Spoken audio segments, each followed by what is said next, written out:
अनुराग, मैं आपसे जानना चाहता हूं, ये कहां से आप लेके आ रहे हैं कि चुनाव जल्दी हो सकते हैं? ममता जी कह रही हैं, नीतीश जी कह रहे हैं, और फिर आपके एक घटक दल तो कह रहा है कि दंगे हो सकते हैं।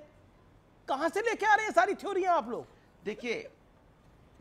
देखिए मुझे लगता है कि जिस तरह का बयानबाजी चल रही है, इसकी जिम्मेदारी देखो सत्ता पक्ष में भारतीय जनता पार्टी की सरकार है। कैसे? उनके गवर्नर साहब से सतपाल मलिक बयान आप भी दो तो बयान जिम्मेदारी देते रहते बीजेपी हैं, की है। उनके बयानों के बारे में थोड़ा तो लॉजिकल बोलो सर। नहीं सुने, नहीं गवर्नर थे ना, सुने, गवर्नर तो भारतीय जनता पार्टी नहीं बनाया था, उनको सरकार ने गवर्नर बनाया था, गवर्नर तो और किसी ने बनाया नहीं।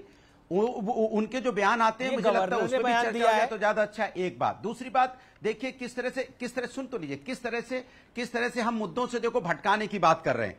जनता की बात देखो हो नहीं रही, बार बार मैं जनता के मुद्दों पे टिका हुआ हूं, यहां जनता की बात नहीं हो रही है, वो हमारी चिंता कर रहे हैं, इंडिया की चिंता कर रहे हैं। अरे मैं कहता हूं एनडीए को जनता ने चुना था, जनता की चिंता कर रहे हैं, विकास हुआ है। 493 रुपए की बात। संजय राउत किसका नेता है? अनुराग एक सेकंड, ये विकास, अनुराग एक रैपिड फायर राउंड, इस पे बात क्यों नहीं हो रही है? अनुराग एक सेकंड, एक रैपिड फायर राउंड करते हैं, लेकिन आप वादा करिए रैपिड फायर राउंड का राउंड का जवाब आप एक एक शब्द में देंगे। मैं आपसे 2 सवाल पूछ रहा हूं और ये वादा करिए आप, रैपिड फायर राउंड आपको पता ना कैसे होता है। अनुराग, संजय राउत कौन सी पार्टी का नेता है? संजय पाव अभी तो इंडिया के हिस्सा है, शिवसेना इंडिया का हिस्सा है। तो ये दंगों वाला बयान किसने दिया? अरे तो मेरी बात अभी भी नहीं समझे, मैंने क्या बोला? वन वर्ड में जवाब देना है। पे एक है, हमारी पार्टी अलग हो सकती है, हमारी विचारधारा अलग हो सकती है, लेकिन राष्ट्र के मुद्दों पे तो राम मंदिर आप भी मानते हैं, बेरोजगारी, आप भी मानते हैं कि सुरक्षा, राम मंदिर जब बनेगा उसके बाद ट्रेन पे हमला होगा? आप भी मानते हैं इस बात को, राम मंदिर जब बनेगा तो ट्रेन पे हमला होगा? राष्ट्र को बचाने की बात है ये, इसलिए हम इंडिया एक साथ। आप भी मानते हैं ऐसा? आप भी मानते हैं ऐसा? क्या कि राम मंदिर जब बनेगा उसके बाद उस पर हमला होगा? देखिए भव्य राम मंदिर बनने जा रहा है, हम सब चाहते हैं राम मंदिर भव्य बने। माननीय सर्वोच्च न्यायालय ने जो आदेश दिया उसके मुताबिक बन रहा है। सभी लोग राम मंदिर को और उसकी सुरक्षा की जिम्मेदारी हमारी आपकी सबकी है, क्योंकि हम सबके प्रभु हैं राम, इसलिए राम मंदिर बन रहा है तो भव्यता की तो बहुत ही प्राउड की बात है, सबके लिए प्राउड की बात है। इसमें दिक्कत क्या है? ठीक है, ये हमारा राजनीतिक मुद्दा नहीं हो सकता। ऑडियो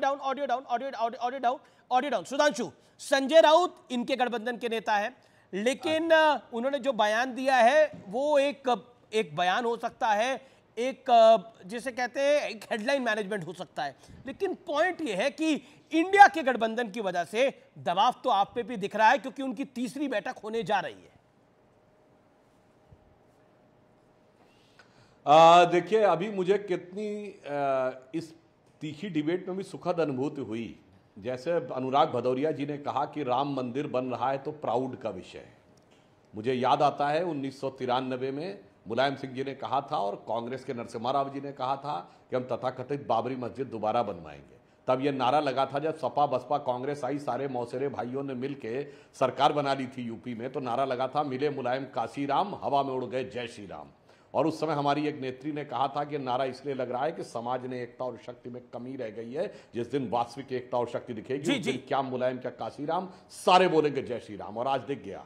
देखिए वो समाजवादी पार्टी भी कह रही बहुत अच्छी बात है, कांग्रेस भी कहती है अच्छी बात है, सब भूल गए अपने वादे, इसलिए वो बदल गए। इसलिए मैं याद दिलाना, धर्म हमारा राजनीतिक विषय नहीं है प्रभु। कांग्रेस और INDI के गठबंधन आपके लिए राजनीतिक विषय हो सकता है, कोई एक मुद्दा बताएं कहते हैं कि आप स्टैंड पे चर्चा नहीं करना चाहते। दिक्कत इस बात की है तो 185 साल 135 साल का विषय है भाई, ये तो क्या कह रहे हैं? धर्म हमारा राजनीतिक विषय है, क्या बोला? एक सेकंड, जिस पे हमने अपना स्टैंड चेंज किया उस सिद्धांत। एक सेकंड, आपने क्या बोला? धर्म हमारा राजनीतिक विषय नहीं है।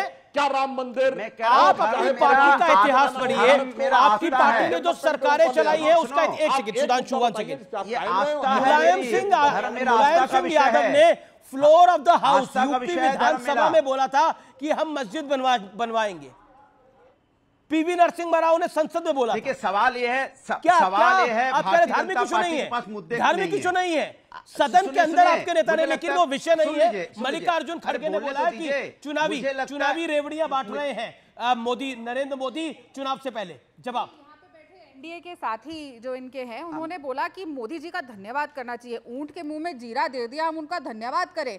पहले आप 1100 से ज्यादा सिलेंडर बढ़ा देते हैं, 9 साल तक देश की जनता को परेशान कर देते हैं। और फिर जब देखते हैं कि कांग्रेस की राजस्थान की सरकार गरीब लोगों को 500 रुपए में सिलेंडर दे रही है, जहां जहां हमारी सरकारें कर्नाटक हो, मध्य प्रदेश हो, वहां पे वही चीज लागू करने जा रही है सारी कांग्रेस राज्यों में, तब आप प्रेशर में आए। और आपको असली प्रेशर बना जब 2 मीटिंग हो गई इंडिया की, आपने 38 पार्टियों की मीटिंग करी और 2 दिन पहले आप ये लेकर आते हैं, चुनाव आ रहे हैं तो आपको कर रहा है। 10 सेकंड जवाब दबाव में आपने काम किया है, you are under pressure India के।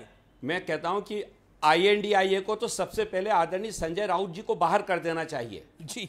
जो लोग ये कहते हैं कि मोहब्बत की दुकान खोलने वाले हैं, उनकी भाषा वो है जो नफरत से जुड़ी हुई है।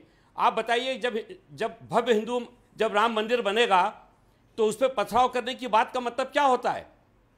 सीधी तौर से ये नफरत की बात कहने वाले लोग हैं और इनको पूरी तौर से कंडेम करना चाहिए। मैं कहता हूं INDIA के अंदर तो प्रस्ताव लाना चाहिए।